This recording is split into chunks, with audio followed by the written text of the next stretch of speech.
voy a comenzar a pediros que abrimos nuestra Biblia en el Evangelio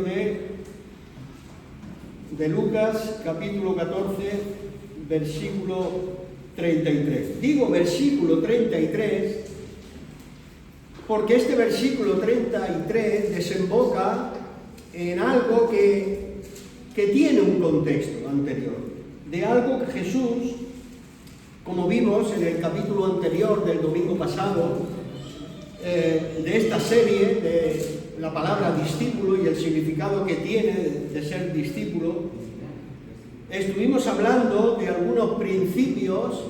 Lucas capítulo 14, versículo 33. En el anterior apartado que hemos hablado el pasado domingo, decía que estuvimos hablando de unos principios que se encuentran en este mismo contexto del versículo que vamos a leer ahora, que nos habla de cómo llegar a ser discípulos y nos habla de unas condiciones que hay que tener. Y Jesús hace unas declaraciones en otros evangelios también sobre este tema. Pero también dijimos la pasada semana que no se puede comprender estas declaraciones de Jesús ni estos propósitos y condiciones que él tenía cuando hablaba a sus discípulos de estas cosas, no se pueden entender si nosotros no hemos tenido un encuentro. No hemos tenido un encuentro, exactamente, esta es la palabra, no hemos tenido un encuentro con Jesús.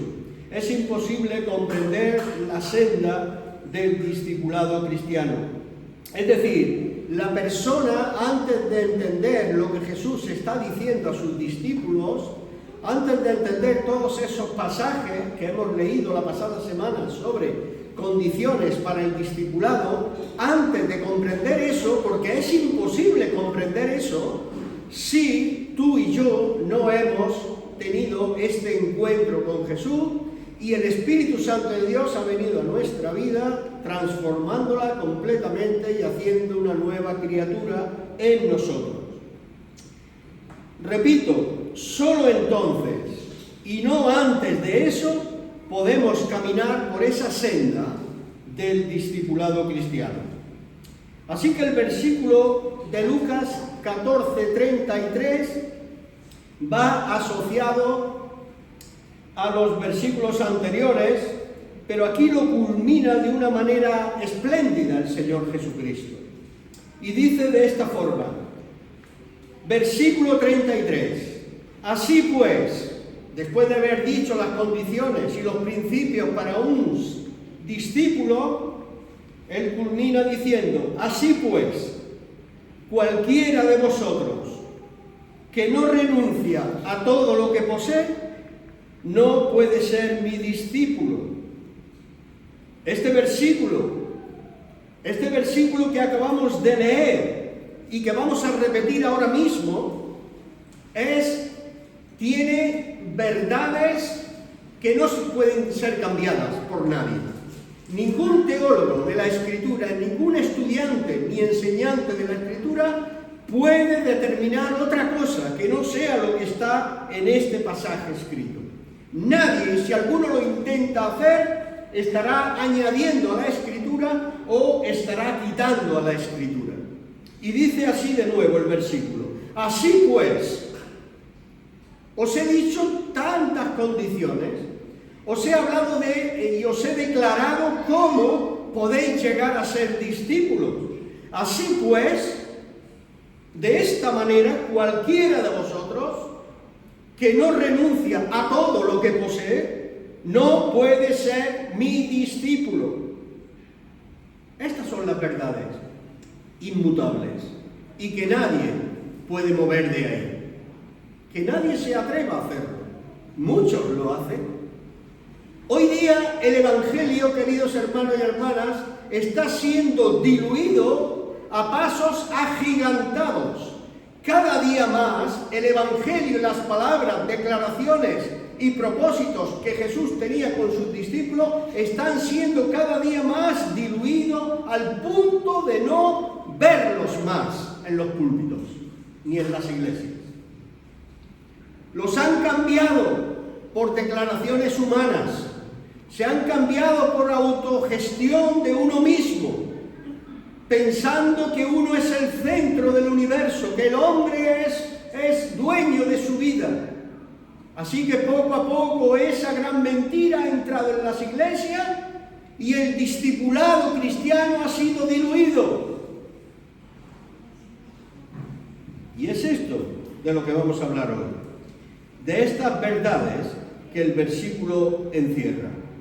Primeramente, tenemos que saber que Jesús no está hablándoles a una clase especial de personas. No es una clase de fuera de serie de personas, de hombres y mujeres, sino lo que él está diciendo es esto mismo que dice el versículo: cualquiera de vosotros. Aquí no hay ninguna clase especial de personas, ¿verdad? Cualquiera de vosotros. Cualquiera de nosotros. No está hablando a clases especiales de hombres y mujeres, sino a cualquiera de vosotros. En un segundo momento también Jesús no aconsejó que ellos debían estar simplemente voluntariosos a levantar su mano como voluntarios de sus palabras, sino que les dijo algo que va más allá de ser un voluntario. Les dijo: cualquiera de vosotros que no renuncia. Él no está diciendo que es bastante ya lo que están haciendo ellos en el camino mientras siguen a Jesús. Él no está diciendo eso, que ya es bastante. Él no está diciendo que es suficiente, que solamente algunas cosas pudieran renunciar y otras de alguna forma todavía se pudieran quedar allí. Él no les está diciendo eso, porque él está diciendo: cualquiera de vosotros que no renuncia ¿a qué? A todo. No a una parte que creo que esta está bien y esta parte la guardo, tal y como hicieron en el principio de la iglesia, en el capítulo 5, Ananías y Zafira, que cuando los discípulos todos se entregaban para la necesidad de cada cual, hubo un matrimonio que dijo: yo también quiero hacer lo mismo que mis hermanos. Pero ellos no renunciaron a todo, sino que se quedaron con una parte. Y el Espíritu Santo habló a Pedro y le mostró, por el discernimiento de la unción del Espíritu, le mostró a Pedro que estaban mintiendo. Y murieron a los pies de los apóstoles, el matrimonio.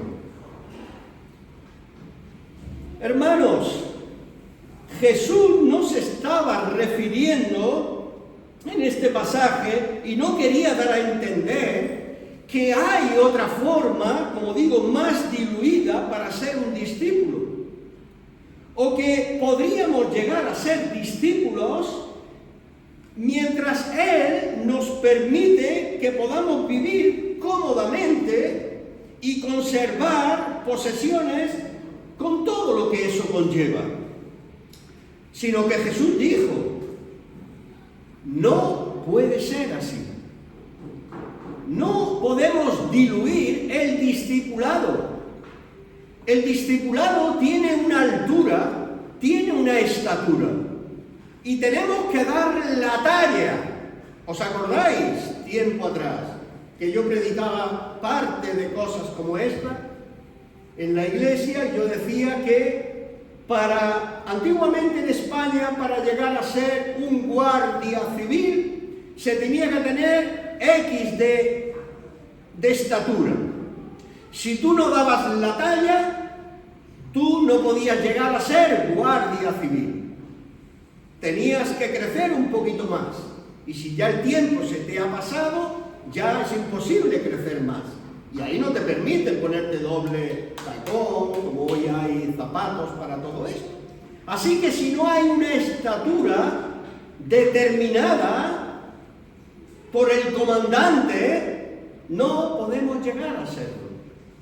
Nuestro comandante nos dice que cualquiera de nosotros que no llega a esa estatura no puede ser mi discípulo. Ahora bien, muchos pensarán, oh, estas palabras son fuertes, ¿quién vamos a llegar? Y muchos dirán, pues ni siquiera vosotros lo estáis cumpliendo. ¿Cómo no? Yo te voy a explicar que es posible cumplir y llegar a la estatura de las palabras de Cristo, hermano. Esto no debería de sorprendernos, y no debería de sorprendernos, puesto que Él no solo lo habla en esta parte de la Escritura, sino que Él esto lo traslada a muchos lugares donde Él se encontraba en diferentes formas, hablaba de estas cosas acerca del discipulado cristiano y de las renuncias del discípulo de Cristo en muchas ocasiones, en muchos lugares, en distintos contextos y a diferentes personas. Lo leemos en los evangelios, hermano. ¿Y por qué digo que es posible? Porque aquí no se está tratando el tema que ahora rápidamente todo el mundo comienza a tirar sus posesiones de cualquier manera y empezar a darlo a cualquier persona, en ir a buscar a los mendigos y empezar a repartir todos sus bienes de una manera alocada. Eso no es lo que enseña, ese no es el contexto general de la Escritura acerca de esto. Porque esto sería una tontería, no te serviría de nada, puesto que San Pablo dice en 1 Corintios capítulo 13 que si yo repartiera mis bienes para dar de comer a los pobres y no tengo amor, de nada me sirve. Así que no está diciendo que ahora alocadamente vamos a empezar a tirar nuestras posesiones y irnos a una ermita ahí en el monte y meternos a ermitaños. No está diciendo eso, hermano. Esto es una cuestión de actitudes, una cuestión de prioridades, de compromiso, de responsabilidad, de derechos y deberes, de dedicación total y absoluta. De esto se trata, hermano. De esto se trata. Que si Dios está hablando de algo a tu vida, que tú seas receptivo sin importar las pérdidas. Porque Él tiene mejores cosas para ti. Esto es fe, hermano. Esto es un buen consejo de la palabra. En una de esas ocasiones que decía, contestó a alguien, hubo una persona que dijo así. Suponte que ahora hay una persona que se levanta aquí y dice, Señor, te seguiré a donde quiera que tú vayas. Ahí hubo uno de los que lo seguía. ¿Y sabéis qué le contesta Jesús? Jesús no dice, ya he ganado un discípulo. No le dice eso. Jesús le dice, las zorras tienen guaridas. Las aves, los pajaritos de los cielos tienen nidos. Mas el Hijo del Hombre, decía Jesús, pero yo mismo no tengo dónde recostar mi cabeza. Así que, hermanos, no es un asunto de tener o no tener, de tener más recursos o menos recursos. No es este el asunto, sino es de actitud, aquello que nos gobierna la vida. ¿Qué es la predisposición en tu vida en un momento dado de la historia cristiana?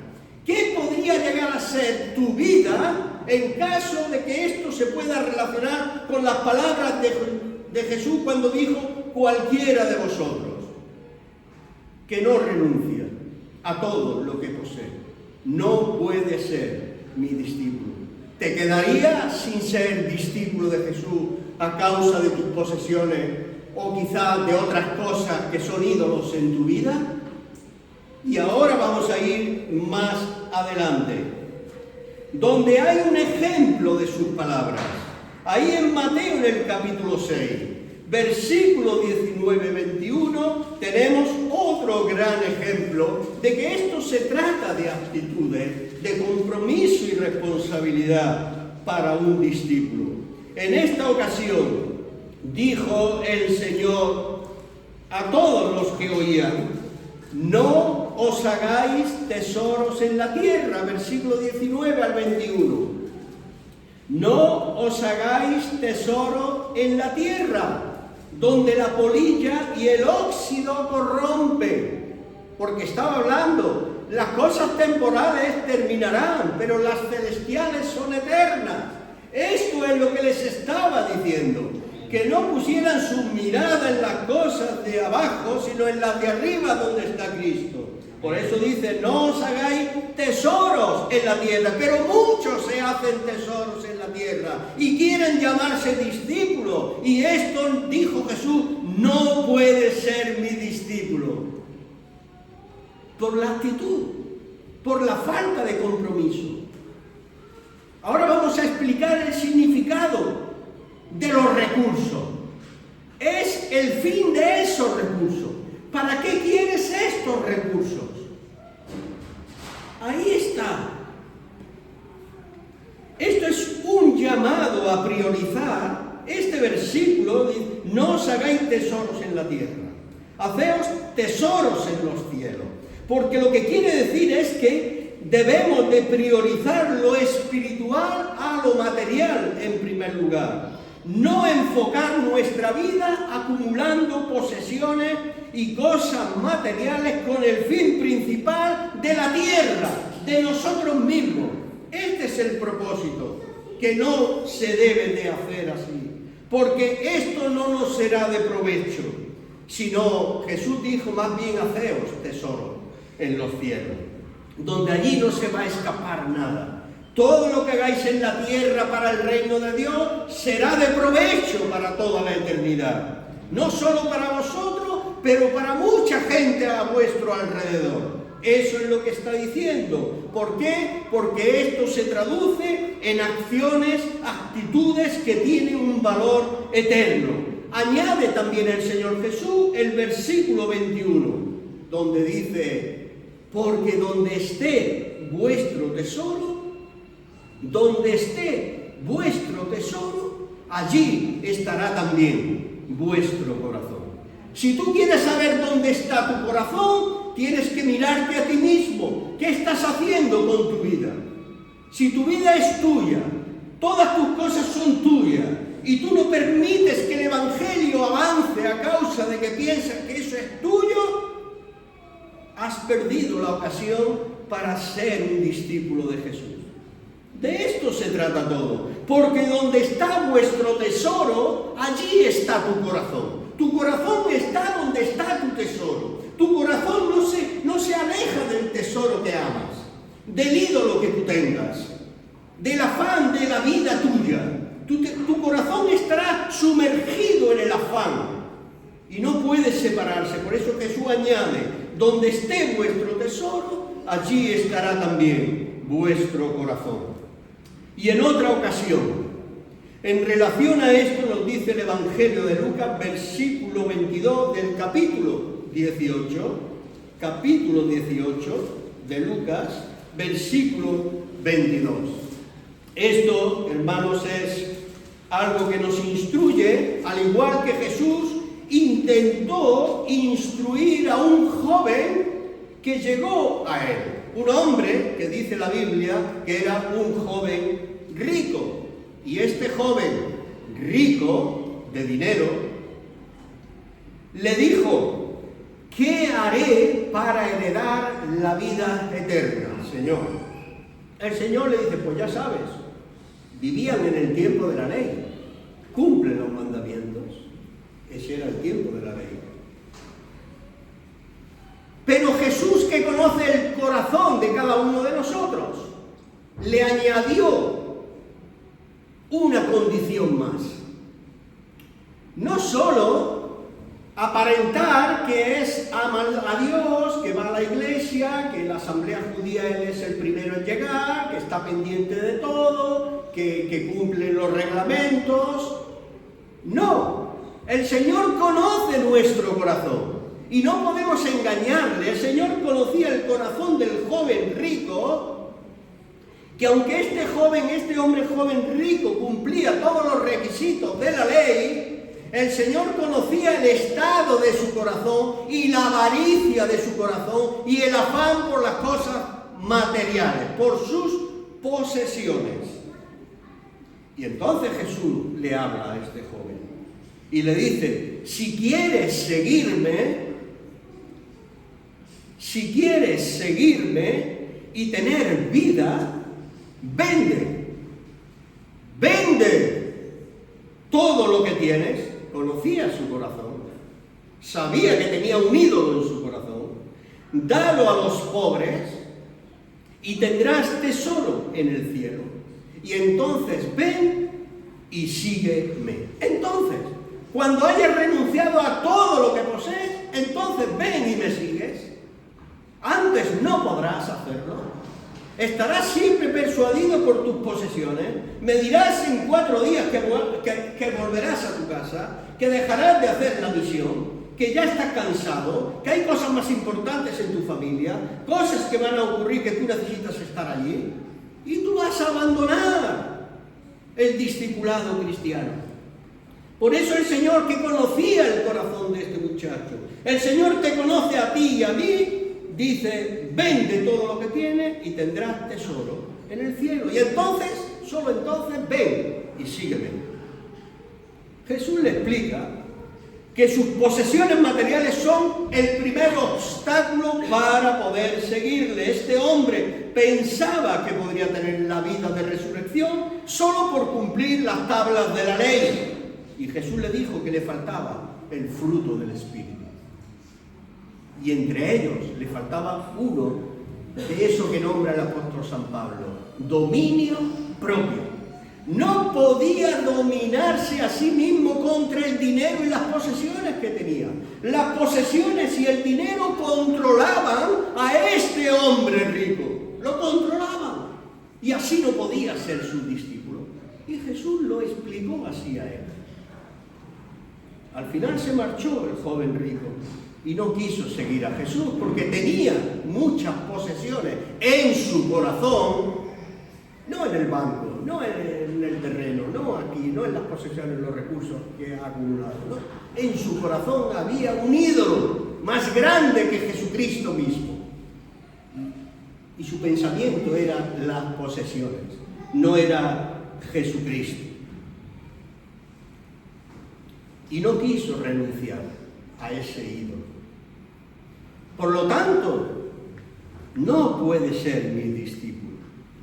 Estas palabras fueron escuchadas por todos los discípulos que escucharon esta conversación con el joven rico. Y cuando el Espíritu Santo vino el día de Pentecostés, ellos entendieron la prioridad de hacer tesoros en los cielos antes que el afán en la tierra. Es por eso que yo decía al principio, es imposible comprender la senda del discipulado si tú no naces de nuevo. Si tú no te dejas transformar por el poder de Dios y el Espíritu Santo de Dios, es imposible que comprendas eso. Los discípulos que escucharon la conversación con el joven rico el día de Pentecostés, que vino a ellos el poder de Dios y la salvación en su vida, ellos entendieron todas esas palabras que escucharon anteriormente. Ellos dieron más prioridad a hacer tesoros en los cielos que el afán de la tierra. Ellos habían entendido porque habían entregado. Si tú no entregas tu vida primeramente, no vas a entregar tus posesiones. Tú debes de dar tu vida.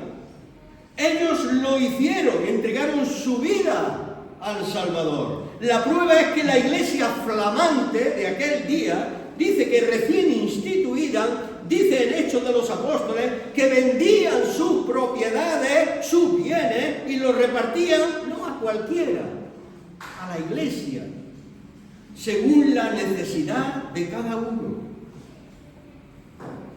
Y esto, hermano, tú dirás, bueno, pero esto ya los tiempos ya cambiaron, ¿verdad? No, hermano, no solo lo tenemos en la Biblia esto.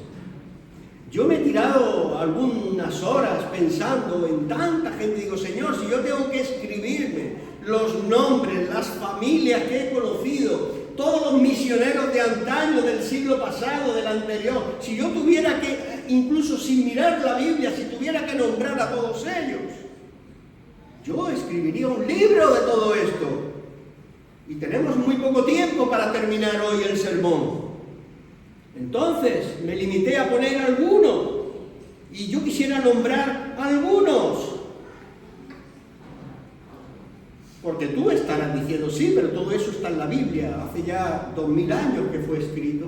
Ahora ya es otra historia, el sistema mundial, las cosas como están, las finanzas, los trabajos. Pero no se trata de eso, otra vez te lo tengo que decir. No se trata de tener o no tener, se trata de actitudes, de prioridades en la vida del que se llama discípulo. Son prioridades, simplemente eso, no es más. Y según los recursos y posesiones de cada uno, así el Señor estará ministrando y hablando, ¿no? Así que nombremos algunos de ellos. Hombres de este tiempo. Hombres de siglos pasados, como digo también, pero de este tiempo. Yo he tenido el privilegio, hermanos, de vivir con muchos de ellos, pero también he leído muchos de los de antes. Biografías que he tenido en el tiempo, desde mi conversión, he podido leer en muchos lugares donde he estado. Y he leído que todos ellos estaban convencidos, todos ellos, de las biografías cristianas, que yo tengo todavía, las conservo, y por eso lo sé, porque he leído la historia de la iglesia, la he estudiado, he leído la vida de esos hombres, dónde nacieron, cómo nacieron, cuáles eran sus padres, sus hermanos, qué hicieron en esta vida, si tenían recursos, si tenían fortunas, si no la tenían, pero todo según sus recursos y según su fuerza y su poder, ellos renunciaron a todo lo que poseían. Y voy a explicar cómo lo hicieron, nombrando algunos de ellos. Y todo lo hicieron porque se dieron cuenta que hacer tesoros en la tierra no vale la pena. Ellos invirtieron todo, hasta su propia vida, a la causa de Cristo. Vamos a empezar por Antonio Groves y su esposa. Ellos son una pareja que murieron ya hace años, son del siglo, creo que del siglo XVIII, en Inglaterra, dejando su carrera profesional de ambos, porque trabajaban en un centro él era dentista, este hermano, su mujer era su ayudante, la comodidad que tenían en su casa. En Inglaterra, cuenta la historia, la aristocracia inglesa, como ellos vivían en medio de los hermanos, todos con bastantes fortunas. Ellos salieron como misioneros para Bagdad, lo que es la parte de Irán y todo esto, Damasco, todo esto. Ellos estaban convencidos que debían renunciar a esa vida y dejar de hacer los tesoros allí donde vivían, en la tierra. Como digo, no tiraron sus posesiones, sus fortunas no las tiraron ni las dieron a cualquier persona que la malgastara, no hicieron eso. Ellos renunciaron a sus posesiones, invirtiendo su vida y su dinero y su fortuna a las cosas del reino de Dios. Hicieron misiones que hoy las podemos leer y ver, todo aquello que desarrollaron con ese dinero suyo. Es práctico esto. No es una locura que Jesús hablaba de esta manera. Fue práctico para Antonio Groves y su esposa, hermano. Ellos dedicaron su vida y su fortuna al servicio del Señor, abriendo obras cristianas misioneras por todo África, hermano. Y fueron hasta la India, fueron ellos. Llegaron. Luego tenemos alguno más. Carlos Stu, Charles Stu, otro inglés, dio su fortuna en un acto de obediencia y fe. Distribuía miles de libras esterlinas en la obra del Señor, que el Señor le mandó a hacer. ¿Veis? Que el Señor le mandó a hacer. Él no lo dejó como así, como muchos pueden pensar. Él reservó. Fijaos lo que le ocurrió en su vida. Él daba miles de esterlinas, como digo, pero su biografía dice que él, pensando en que se iba a casar, tenía que darle algo a su esposa. Una casa, ¿no? Claro, es legítimo y es normal que se piense eso, ¿verdad? Y reservó para su futura esposa. Su esposa se llamaba Priscila Stuart. Y dejó el equivalente de $9.500 en ese tiempo. Pero ella, que se iba a casar con él, no fue menos que su marido. Por eso Dios une a las personas. No en yugo desigual, porque ahí habría una guerra, sino que los une para todo. Sus pensamientos son un solo pensamiento. Cuando se trata de esto, es mucho más serio todo esto. Ella no fue menos que su marido. Ella dijo, Carlos, a Charles Stuart, Carlos, le preguntó, oye, ¿recuerdas lo que le dijo el Señor al joven rico que hiciera? Y él se queda, vende todo. Entonces, ¿me quieres dejar a mí $9.500? Prosiguió ella. Entonces, comencemos bien con el Señor desde este momento de nuestra boda. Comencemos bien con el Señor ahora. Estamos a tiempo. Y ese mismo espíritu que estamos leyendo y relatando de las biografías de estos hermanos, este mismo espíritu de dedicación y renuncia, animaba también a aquellos misioneros, a este hombre que fue el que guió la expedición de la Operación Auca en Ecuador, Jim Elliot. Él oró a Dios y escribió en su diario. Eran 5 americanos. Jim Elliot era uno de ellos, el que tuvo la iniciativa de evangelizar la selva de Ecuador, a los indios. Y les dijo en su diario, escribió, Padre, orando a Dios, Padre, haz que pueda desligarme de lo temporal. Mi vida, mi reputación, mis posesiones, haz que mi mano las suelte, Señor. Y aún, Padre, quisiera desligarme del deseo de ser consentido. Hoy queremos aplausos. Hoy que bien predica. Hoy el apóstol tal. Hoy vamos a invitar a fulano de tal que nos digan profecías y haya muchos eventos en la iglesia. Aplausos.